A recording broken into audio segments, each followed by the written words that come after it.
पत्तियां गुलाब बिछाओ ए कौम दे गम खाराए ने। फुल पत्तियां गुलाब बिछाओ ए कौम दे गम खाराए ने। पहला चोर लुटेरे वेख लए हुन खैर खा मुल्क दे आए ने। पहला चोर लुटेरे वेख लए हुन खैर खा मुल्क दे आए ने।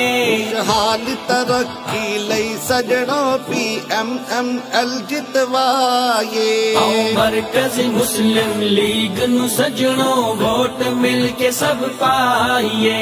आओ मरकज मुस्लिम लीग नु सजणों वोट मिल के सब पाइए।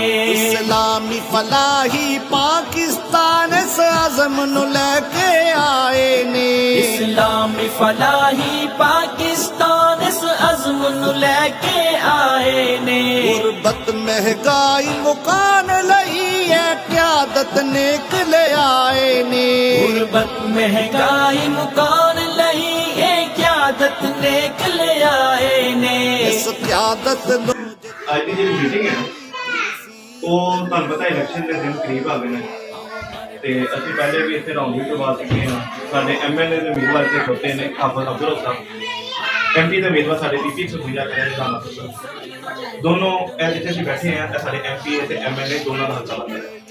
हुण इलैक्शन चूंकि साडे सिर ते ने ते जो तक असीं इलाके डिफाइन नहीं करांगे साडी UC जिहड़ी नवें तरीकाकार दे मुताबिक बनी है ना इहदा मतलब बनी है 179 इहदे टोटल 7 ब्लाक बोर्ड ने। ब्लाक बोर्ड होंगे कि कुछ इलाके मिला के ब्लाक बोर्ड बनाता है उन्हें उन्होंने वोट होंगे कुछ इलाके के 7 ब्लाक बोर्ड ने PP 52 के ब्लाक बोर्ड आ रहे हैं वो आ रहे हैं 5।